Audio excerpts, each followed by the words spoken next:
day, everyone, and welcome back to Fluff in the Corporate Space by Saffron Conscious. If you were with us in the last episode, you will remember we began gently, sitting with the shadow of bullying. We explored how harm in the workplace isn't always loud, how sometimes it's inherited, quiet, and systemic, a symptom of something deeper.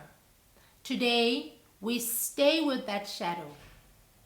We don't rush to the light. We continue the journey inward. Because if bullying is a mirror of pain, then performance can be one of its most well-dressed disguises. This episode is called The Performance Trap, when success becomes a disguise for suffering. Let's begin where most don't, beneath the applause, beneath the 5-star reviews, the top-tier ratings, the dashboard glowing with green arrows.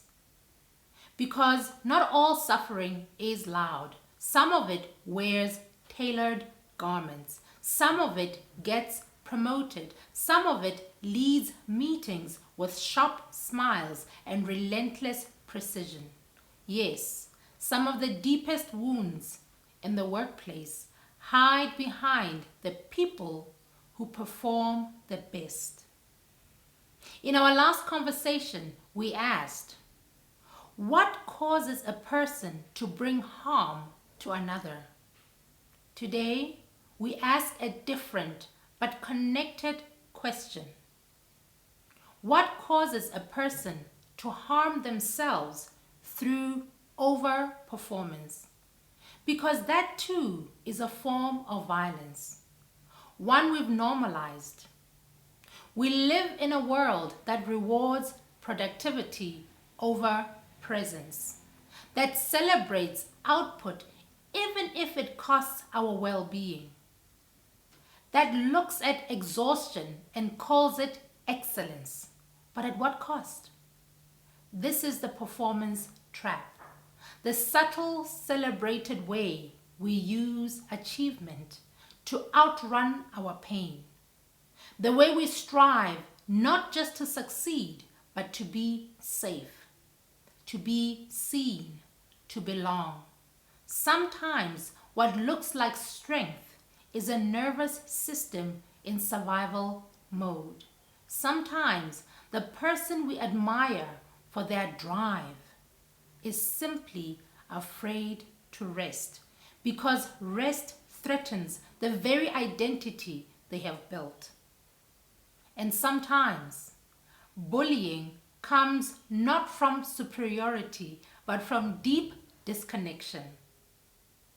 From a person who's performing success while silently unraveling. You see, this isn't just personal. It's cultural. We are all shaped by the waters we swim in. And many workplaces are built on performance-driven waters. Praise the tireless. Promote the over-functioners. Tolerate harm if it's dressed in results. And so, some people learn to bully to protect their power. Others bully themselves into burnout to protect their image. Either way, it's unsustainable. And either way, it's a wound. So what do we do? As with all hard work, we begin with ourselves. We ask, where am I performing to feel safe? What have I tried? What have I tied my worth to? Where does my need to protect me come from? Why can't I simply be? We pause. We listen to our bodies, to the tight chest before deadlines, to the fatigue we've normalized, to the silence that hides our truth. We invite compassion to the part of us that learned this pattern, to the leaders who modeled it, to the systems that rewarded it. And from there, we begin to shift. Let's be clear, this isn't about abandoning excellence. It's about uncoupling it from self-sacrifice. It's about choosing to lead from our whole selves, not just our polished parts. It's about building cultures that reward truth, not just targets. That make room for tenderness, not just tenacity. Because when we stay with the shadow long enough, we stop fearing it.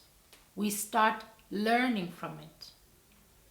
And we begin to transform individually, yes, but also collectively.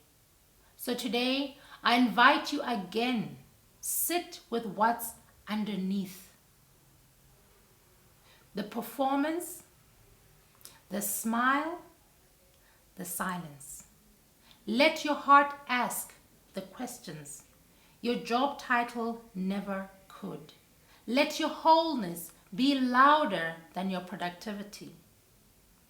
And remember, you are not your output.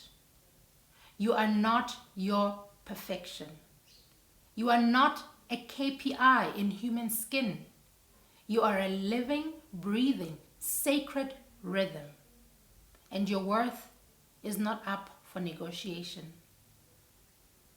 At Saffron Conscious, through the lens of the Corporate Heart Guide, we walk with individuals and organizations ready to do this inner work. We hold space for leaders who want to trade fear for authenticity. We help teams move from performance masks to presence-based leadership. And we remind workplaces that healing is the strategy. No metric can measure, but every bottom line will benefit from it. May your workplace become a place of truth, not performance. And may your heart always guide you home.